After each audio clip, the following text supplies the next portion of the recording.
देखो भैया, आज अपन कहाँ बैठे हैं? लक्ष्य क्लासेस देवली में बैठे हैं। यहाँ पे आप किसकी तैयारी कर रहे हो? जेट एग्जाम की तैयारी कर रहे हो, जो कि आपका एग्जाम कब है? 2 जून को। और सीयूटी की तैयारी कर रहे हो, ठीक है ना।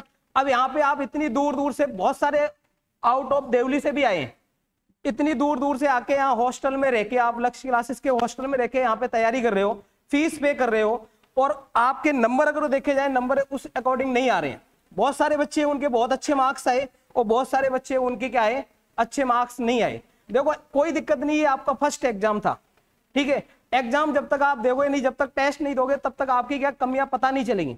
ऐसा नहीं जिसके कम मार्क्स आए नेक्स्ट वाले टेस्ट में भी कम आएंगे। ये आज मैं यहाँ आप लोगों का आईना दिखा रहा हूँ, आप लोगों के मार्क्स का आईना दिखा रहा हूँ, ताकि इन चीजों को देख के नेक्स्ट जब भी आपका एग्जाम हो, वहां पे आप क्या करो, बहुत अच्छा करो। ये आपके रेगुलर टेस्ट सीरीज चलती रहेगी लक्ष्य क्लासेस देवली में। यहाँ पे आप डेली आते हो, ऑनलाइन ऑफलाइन दोनों क्लासेस हैं। आप तो ऑफलाइन बैठे हुए हो, बाकी कुछ लोग ऑनलाइन भी लेते हैं, ठीक है। और यहाँ पे आपकी टेस्ट सीरीज चलती रहेगी। टेस्ट जो चीज है ना, टेस्ट बहुत इंपॉर्टेंट है। अगर आप टेस्ट नहीं दोगे ना, मान लो ये वाला एग्जाम आपका, अभी टोटल आप पढ़ रहे हो, 2 महीने तक लगातार पढ़े और डायरेक्ट आप कहाँ गए, एग्जाम में गए, वहां पे आपके मान लो यही वाले नंबर आए जो अभी मैं बताऊंगा, तो हो सकता है बहुत सारों के कम नंबर आए, तो वहां आपने कमियां कहां दूर की? तो यहाँ जो टेस्ट सीरीज लेके आए हैं, ये आपकी कमियां दूर करेगी। धीरे धीरे आपके फर्स्ट टेस्ट में आप इनको देखो, आपको आंसर शीट दे दी जाएगी, उसको एनालिसिस करो, आपने कहाँ पे गलती की है, कहाँ पे गलती नहीं की है, और जो भी गलती की है नेक्स्ट वाले एग्जाम में उस गलती को दोहराना नहीं है। अगर आप नहीं दोहराओगे ना, तो अभी आपके पास सफिशिएंट टाइम है, लगभग 1.5 महीना है, और 1.5 महीने में लगभग आपके 4-5 टेस्ट और हो जाएंगे। अगर आप इन गलतियों को रिमूव करते हुए अगले वाले टेस्ट में प्रेजेंट होगे और उस टेस्ट को दोगे, इंप्रूवमेंट करोगे, 100% है, जब तक आप लास्ट वाला एग्जाम जो आपका फाइनल एग्जाम दोगे उसमें आप बहुत अच्छा करोगे। क्लियर है ना? इस टेस्ट को आप सीरियस लेना है आपको, ऐसा नहीं ऐसे ही निगलेक्ट नहीं करना। कोई बात नहीं, हम आए यहाँ पे तैयारी कर रहे हैं, बैठ गए, टेस्ट दे दिया, रिजल्ट आ गया, किसी के कम नंबर आए तब भी चलेगा, नहीं आए ज्यादा आगे वो भी चलेगा। नहीं, जिसके कम आए उसको भी इंप्रूवमेंट करना है, जिसके ज्यादा आए उसको भी इंप्रूवमेंट करना है। क्योंकि ज्यादा का मतलब ये तो नहीं आउट ऑफ 400 में से 400 आपके आगे, नहीं। इसमें जो मैक्सिमम है, अगर सीयूटी की बात करी जाए तो ये सिंटू धाकड़ के 291 सीयूटी में, और जो आपके जेट का एग्जाम है उसमें देखा जाए सबसे जो फर्स्ट जो आए हैं, सबसे मैक्सिमम मार्क्स आए 255 254 254 नंबर आए हैं सुरेंद्र यादव के। सुरेंद्र यादव आए हैं क्या? नहीं आए, कोई बात नहीं, आज क्या नवमी है इसलिए नहीं आए होंगे, है ना। अगला जो है बिमलेश सैनी, इसके 243 नंबर आए, 243 आइएगा ये। अगला है केदार जाट, इसके 226 नंबर आए हैं। कितने आए हैं? 226। आगे आपका है अंकित मीणा, इसके 220 नंबर आए। एक बार मैं सबकी लिस्ट आपको बता देता हूं, अपने अपने मार्क्स सुन लो, उसके बाद जो भी आपको बताया जाएगा उसको ध्यान पूर्वक सुनोगे और अपनी लाइफ में उतारोगे उस चीजों को अगले 1.5 महीने तक, जब भी आपका टेस्ट होगा उसके लिए। केदार जाट के कितने बता दिए? 226 नंबर आए हैं। अंकित मीणा के 220 मार्क्स आए हैं। मनीषा के 216 मार्क्स आए हैं। दीपक कुमावत 213 नंबर आए हैं। किशन गुजर 205 नंबर आए हैं। राजकुमार मीणा 204, और उसके बाद है ये संगीता 194 194 नंबर। उसके बाद पायल प्रजापति 192 नंबर 192।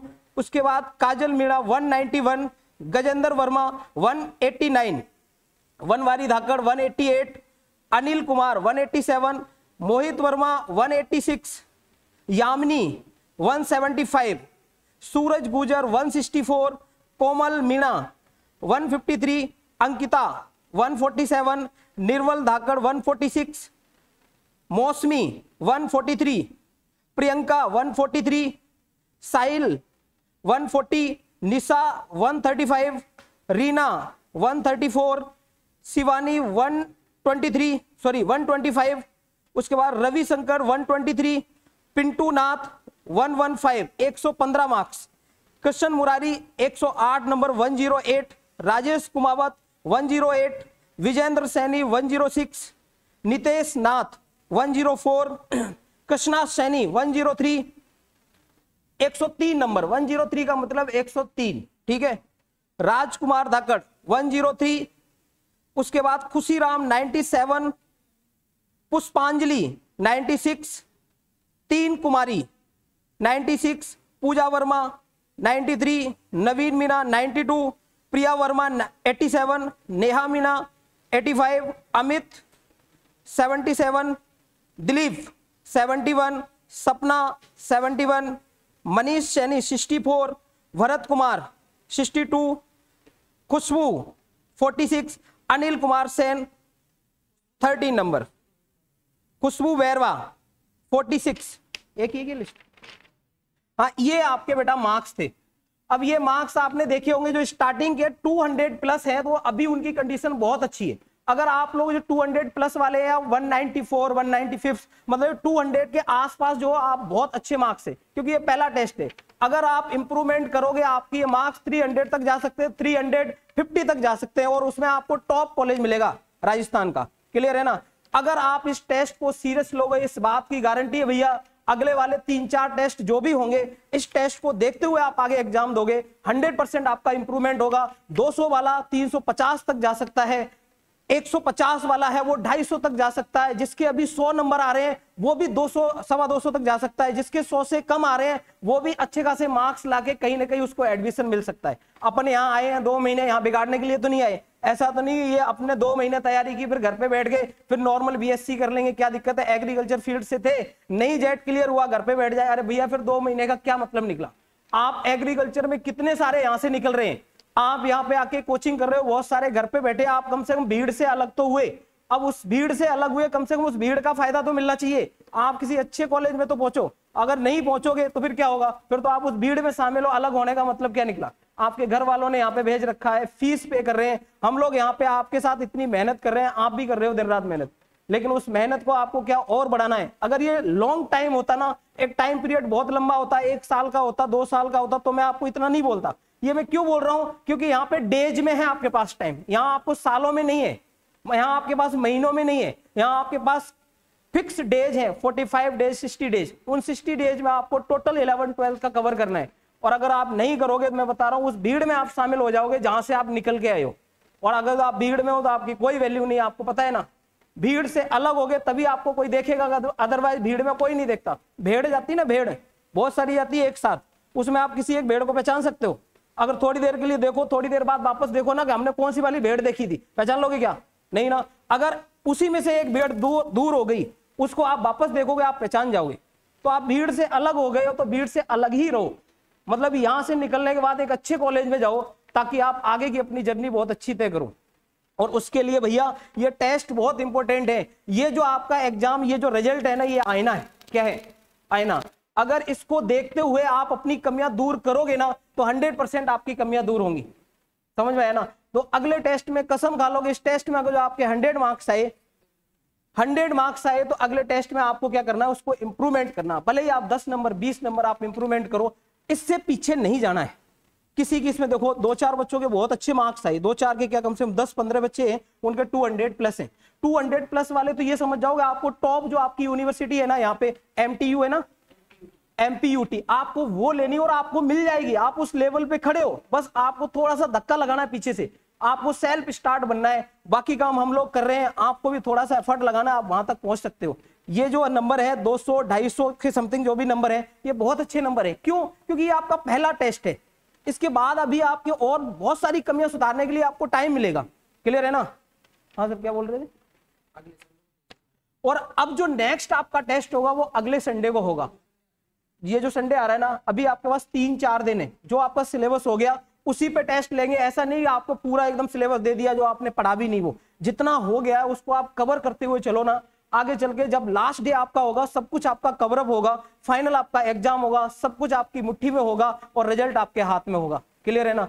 तो इन टेस्टों को बहुत अच्छे तरीके से लो। अगला टेस्ट आपका संडे को है, आज से ही लग जाओ। जिसके मार्क्स कम आए हैं खासकर वो ध्यान दें, और जिनके मार्क्स अच्छे आए उनको भी ध्यान देना, ऐसा नहीं उनको ध्यान नहीं देना है। ठीक है ना? 291 है इसके एक के, 254, जितने भी 200 प्लस वाले, ये तो कसम खा लो कि मेरे को क्या MPUT लेना है, और भाई साहब मिल जाएगा, इस चीज की गारंटी ले रहा हूं मैं। अगर आप इसी तरीके से मेहनत करोगे ना तो आराम से मिलेगा आपको, ऐसा नहीं कॉलेज नहीं मिलेगा। और जब एक बार कॉलेज मिल जाएगा फिर तो आपके हाथ में, आपकी आगे की लाइफ पूरी आपके हाथ में। बाकी आपको फिर वहां आपको बहुत सारे मोटिवेशन, बहुत सारी चीजों की जरूरत नहीं पड़ेगी, क्योंकि वहां जाके आपको सारा नजारा दिख जाएगा। अच्छे कॉलेज का माहौल ही कुछ अलग होता है। क्लियर है ना? तो भैया आज से ही आपको क्या करनी है, पढ़ाई में और ज्यादा बूस्टअप पैदा कर देना है, और ज्यादा पढ़ाई करनी है। जिसके अच्छे आए ये मार्क्स उनको भी क्या 300 350 के लिए लड़ाई लड़नी है। जिसके कम आए उनको तो मजबूरन किसी ना किसी कॉलेज में जाने के लिए भैया पीछे, आपके बहुत कम मार्क्स हैं, आपको थोड़ा बहुत और एफर्ट लगाओ ताकि आपको कोई ना कोई कॉलेज मिल जाए। अदरवाइज अभी आप एग्रीकल्चर फील्ड के थे, आगे चल के आप एग्रीकल्चर फील्ड के नहीं कहलाओगे, क्लियर है ना, किसी दूसरे फील्ड में चल जाओगे। अरे जो आपका इंटरेस्टिंग सब्जेक्ट है, आप 11th 12th में जिसमें आपने 2 साल मेहनत की है, अगर आपको आगे उसमें काम नहीं मिले तो फिर क्या मतलब है यार। क्यों भाई, इंटरेस्टिंग जिसमें मजा आता है ना वो काम करना चाहिए। और मजे के लिए आपको ये 2 महीने की सजा झेलनी पड़ेगी, ये सजा ही है और तो क्या। आपको सारी चीजें छोड़ के, मोबाइल, इंस्टा, व्हाट्सअप, फेसबुक, सारी चीजें छोड़ के 2 महीने के लिए लग जाओ। और 2 महीने का जो आपने काम कर लिया ना तो सारी चीजें आपके हित में होंगी, आपका रिजल्ट आपके हाथ में होगा, घर वाले खुश होंगे, कोचिंग वाले खुश होंगे, आप खुश होंगे, आपके रिलेटिव्स खुश होंगे, सब कुछ खुश होंगे और आपकी जिंदगी आगे बनेगी, क्लियर है ना। तो इस टेस्ट को आप हल्के में लेना, अगला टेस्ट है उसके लिए एक चीज मैं आपको बता दूं, आज जैसे मैं आया ना यहाँ पे, नेक्स्ट जब भी आपका टेस्ट होगा ना संडे को, संडे के बाद वापस मैं रिजल्ट लेके आऊंगा। और खास कर 2 पेज होंगे, एक तो मेरे पास ये वाला पेज होगा और एक क्या होगा, नेक्स्ट जो न्यू टेस्ट का जो पेज होगा वो होगा। उसमें मैं कंपेयर तो जरूर करूंगा, जिसने इंप्रूवमेंट किया ना, जिसने 50 मार्क्स का इंप्रूवमेंट किया, मैं बता रहा हूं उसको मेरी तरफ से कुछ ना कुछ प्राइज दूंगा मैं, क्लियर है ना। लेकिन इंप्रूवमेंट मिनिमम 50 मार्क्स का होना चाहिए, चाहे वो 250 वाला है उसको 300 लेके आने, किसी के 50 मार्क्स है ना उसको भी कहा 100 तक लाएगा ना, तब भी मैं मेरी तरफ से खुश होकर क्या उसको कुछ ना कुछ प्राइज दूंगा। और बेटा प्राइज जो होती है ना उसकी वैल्यू, आप अपने अंदर इसकी आदत डालो प्राइज लेने की। अगर एक बार आपने डाल ली ना, प्राइज की बहुत वैल्यू होती है जिसकी कोई कॉस्ट ही नहीं है, चाहे छोटा प्राइज हो चाहे बड़ा प्राइज हो। आपने देखा है ना, अभी IPL चल रहा है या वर्ल्ड कप होता है ना, वर्ल्ड कप में ट्रॉफी आती है, ट्रॉफी की कितनी वैल्यू होती है बताओ आप, होती क्या। अगर उसको बेच दोगे तो कितना पैसा मिलेगा, 2 5 10 20 50 100 करोड़ रुपए, लेकिन उसकी वैल्यू कितना, गर्व कितना होता है, अपने इंडिया को कितना गर्व होता है। ऐसे ही अगर आप छोटे छोटे प्राइज लेके जब आप कोई बड़ा प्राइज लोगे ना, जेट का एग्जाम फाइट करके आओगे, घर पे दिखाओगे जाके MPPUT मेरे को मिला है कॉलेज, तो वो फिर प्राइज जो मिलेंगे वो आपके लिए बहुत कुछ होंगे, आपकी जिंदगी चेंज कर देंगे। तो ये छोटे छोटे प्राइज हैं, आप देख लो। नेक्स्ट संडे के बाद जब भी आपका टेस्ट का रिजल्ट आएगा उस दिन देखते हैं 50 मार्क्स का कौन डिफरेंस पैदा करता है, कौन प्लस करता है 50 मार्क्स, क्लियर है ना। ये कसम खा लो कि मेरे को इंप्रूवमेंट करना है, और जिस दिन आपने इंप्रूवमेंट वाली चीजें को सीख गई ना और अपने अंदर हैबिट डाली, उस दिन आपको पीछे लाने वाला कोई नहीं बचेगा, आप हमेशा आगे जाओगे। तो भाई साहब जो भी पढ़ा दिया गया है उसी में से आपका आएगा, और आपको थोड़ा बेटा सीरियस होके देना है पेपर। यहाँ बैठ के और सोचोगे नहीं सब कुछ ठीक है, घर वालों ने फीस दे दी और हम पढ़ रहे हैं, मास्टर पढ़ा रहे हैं, इनसे बेटा कुछ भी नहीं होने वाला है। दुनिया चल रही है ऐसी, ये तो भीड़ है, हर जगह आप जाओगे ना कहीं पे भी आपको मिल जाएगी। अगर आपको कुछ नया करना है, आपको कुछ अच्छा करना है, तो आपको भीड़ से अलग होना पड़ेगा। और भीड़ से अलग, ये आपका फर्स्ट स्टेज है भीड़ से अलग होने की। अभी तक तो कुछ आपने किया नहीं, समझ में ना। तो ये भीड़ से अलग होने की आपकी ये फर्स्ट स्टेज है। यहाँ भीड़ से आप अलग हो। लोग नॉर्मल BSc करते जाके एग्रीकल्चर होने के बाद आप यहाँ से अलग हो और आप अपनी स्ट्रीम में जाके, अपने पसंदीदा ब्रांच में जाके आप क्या करो, BSc परफॉर्म करो, आगे चल के आप उसमें अच्छा करो। यही हमारी क्या है, इच्छा है।